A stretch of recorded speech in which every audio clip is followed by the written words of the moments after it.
Any other advice to students? You've probably seen some that struggle in online courses but do okay in the class, so maybe there's something they should be aware of or prepared for. No question, absolutely. That's one of the biggest, and you're right, some students do great in the in-class courses but don't do well on online.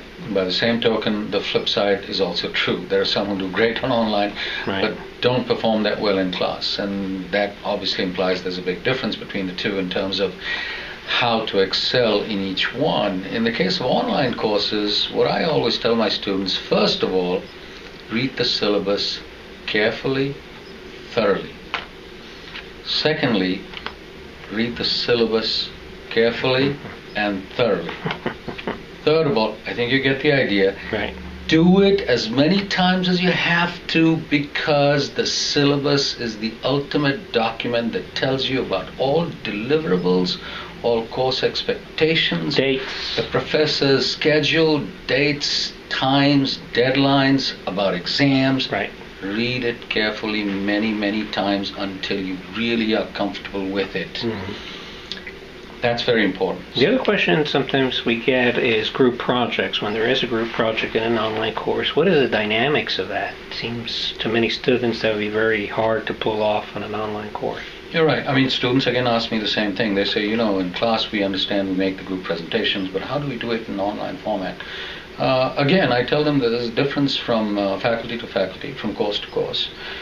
For instance, in my courses, what I do is it's the same. That the groups present the same way. The only difference is, instead of standing behind a podium and presenting in class, they present the same PowerPoint slides on a discussion board, which is dedicated to their presentations. So there's 7 groups making 7 presentations. There are 7 discussion boards or pages where they post their presentations, and I have a week-long Q&A/discussion on that presentation.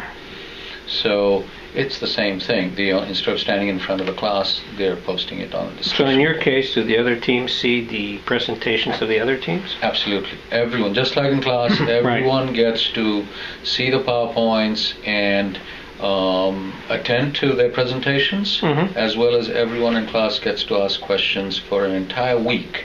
Okay. And engage with the presenting group for a week, and then next week the next group presents, and so on. Okay. Week to week. Yeah, simple enough. So it's simple enough. Yeah. Now, just to let you know, some faculty, in fact, I'm thinking of doing this too, is they're actually telling students to post it on YouTube, their presentations, which again makes it very similar to an in-class presentation, and it's available for all students to see. Right. So really, it's no different. Right. And you can also, just to add, sometimes students say, well, all my group members are all over the world, all over the country. How do I can't just meet them in the, student lounge as I do for my class courses. The point, yeah. I tell them that it's the same thing. There's a dedicated private group discussion board for each group, which only they have access to. Right.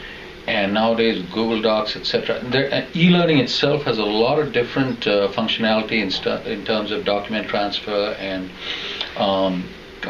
community discussion boards, which in this case they can leverage. So they just have meetings in a virtual space. But it's no different from what we do in class. Okay, great.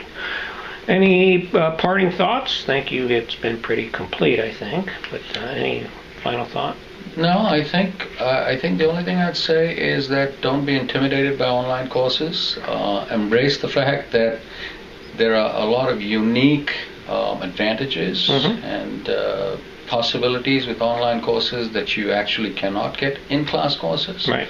So once you embrace that, and the two things are regularity and consistency, regular, consistent, and you'll be fine. Great. Well, thank you very much, Professor Biswas. You're most welcome. Good luck to all your students.